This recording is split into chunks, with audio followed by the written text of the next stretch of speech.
Diabetic eye disease describes a group of conditions which affect people with diabetes, many of which can threaten vision.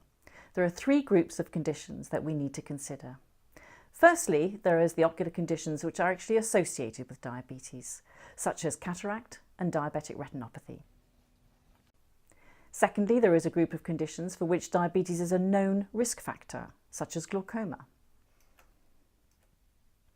And thirdly, there is a group of ocular conditions where diabetes is a possible risk factor, such as vascular occlusions and corneal disease. People with diabetes may actively only seek an eye examination when they experience visual problems, and it is essential to consider the possibility of diabetes in all patients with unexplained change in refractive error, complaints of diplopia, cataract or retinopathy. We're going to test your distance vision first. Let us consider some of the likely presentations at the eye clinic. Fluctuating refractive errors. Patients with newly diagnosed diabetes and unstable blood sugar levels can experience changes in refractive power of between 3 to 4 diopters of far or near-sightedness. This is thought to be due to the effect of glucose products on the lens, resulting in temporary blurred vision. Reassuring the patient and educating them about good glycemic control is essential before prescribing any additional spectacle correction. Diplopia, or double vision, can arise from palsies of the cranial nerves.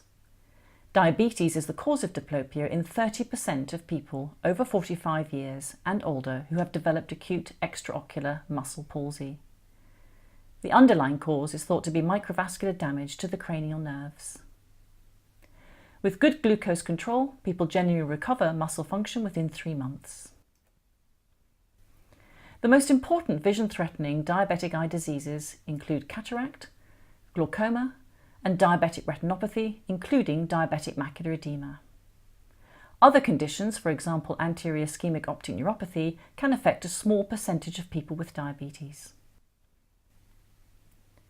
It is essential that diabetes eye services closely monitor people with diabetes to identify vision-threatening diabetic eye disease early on and prevent blindness.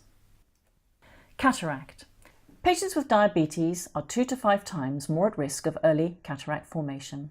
It is estimated that up to 20% of all cataract operations are on people with diabetes.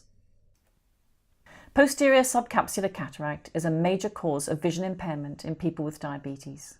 The risk of developing this condition increases with increasing duration of disease and severity of hyperglycemia. The level of visual complaint should correspond to lens opacification. Comprehensive examination must always be undertaken to identify any underlying diabetic retinopathy in people with diabetes.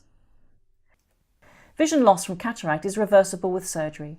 However, it is important to be aware that pre-existing diabetic retinopathy may worsen after cataract surgery.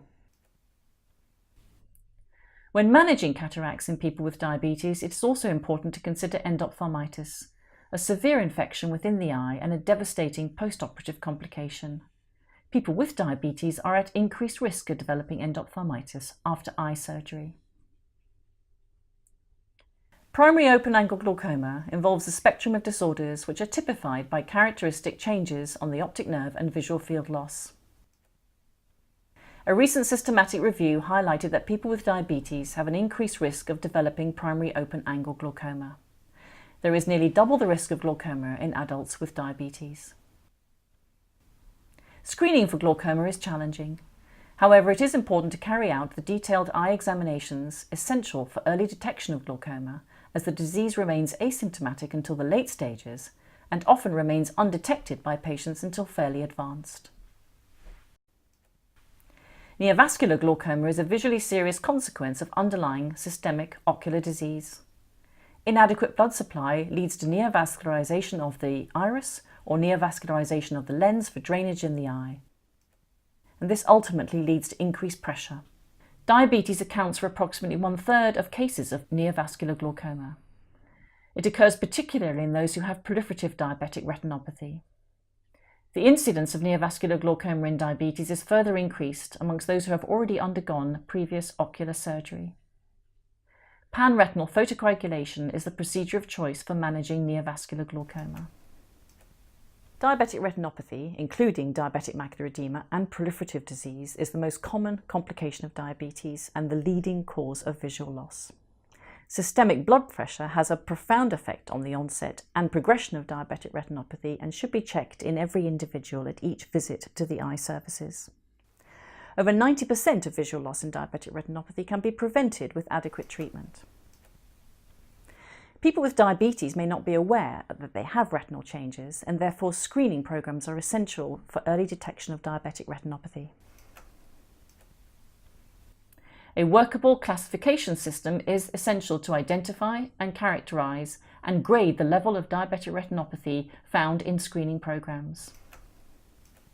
Grading the changes seen in diabetic retinopathy screening describes the clinical severity of the condition and can be used to predict the risk of vision loss and provide appropriate management guidelines.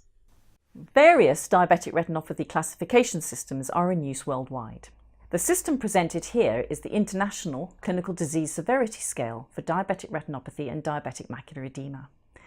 This classification is simple to use. It's primarily based on clinical examination and emphasizes the severity of the clinical disease in the retina and specifically at the macula. The International Clinical Disease Severity Scale for diabetic retinopathy has 5 stages.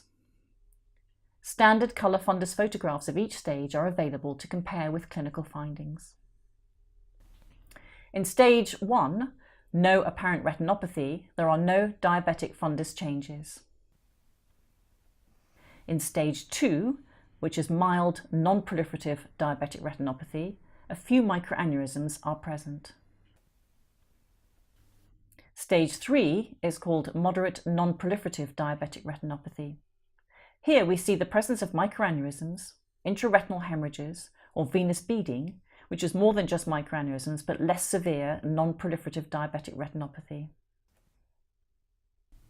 Stage 4, severe non-proliferative diabetic retinopathy, is the most important stage to identify, as treatment at this stage can prevent vision loss. The 4-2-1 rule is sometimes used to help identify stage 4 disease. This is when any of the following signs are seen, but there are no signs of proliferative retinopathy. 1. More than 20 intraretinal hemorrhages in each of 4 quadrants. 2. Definite venous beading in 2 or more quadrants. And 3. Prominent intraretinal microvascular abnormality in 1 or more quadrants.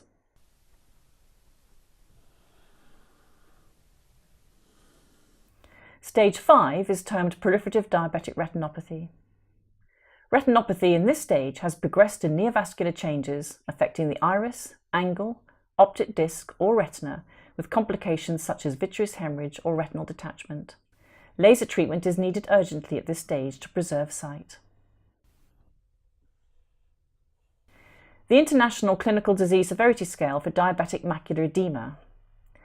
The grader notes whether macular edema is present or absent on clinical examination by noting the presence and distribution of exudates at the macula.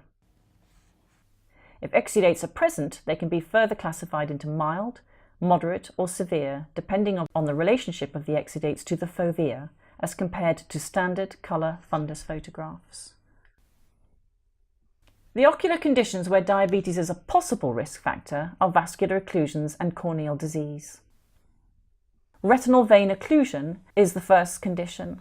The sign of retinal vein occlusion can mimic that seen in diabetic retinopathy. Therefore, when people with diabetes present with acute vision loss and signs of diabetic retinopathy in one eye, a retinal vein occlusion should be considered. Patients may require laser treatment to address the complications of neovascular glaucoma and macular edema. Retinal artery occlusion is the second type of vascular occlusion. Retinal artery emboli and occlusion have been shown in some studies to be more common in people with diabetes, although the evidence is not consistent. The prevalence of diabetes in patients with retinal artery occlusion has been reported to be as high as 20%. It may be that diabetes is only one of a range of cardiovascular risk factors for this group of conditions. Ocular surface disease. A variety of corneal abnormalities are seen in people with type 2 diabetes, such as dry eye syndrome, corneal erosion, persistent epithelial defects, and corneal ulcers. People with diabetes who wear contact lenses are at particular risk of developing epithelial damage. Treatment is generally with artificial tears, contact lenses and topical lubricants. In summary, diabetes has an impact on vision in many ways, and clinicians need to be aware of the range of presentations and suspect diabetes as an underlying cause. People with diabetes have not always shared the same favourable outcomes after cataract surgery as their non-diabetic counterparts, and appropriate surgical, laser and medical treatment has to be made available. Diabetic retinopathy requires early detection through a specific screening programme and the use of the International Classification System for grading and assessment of disease severity.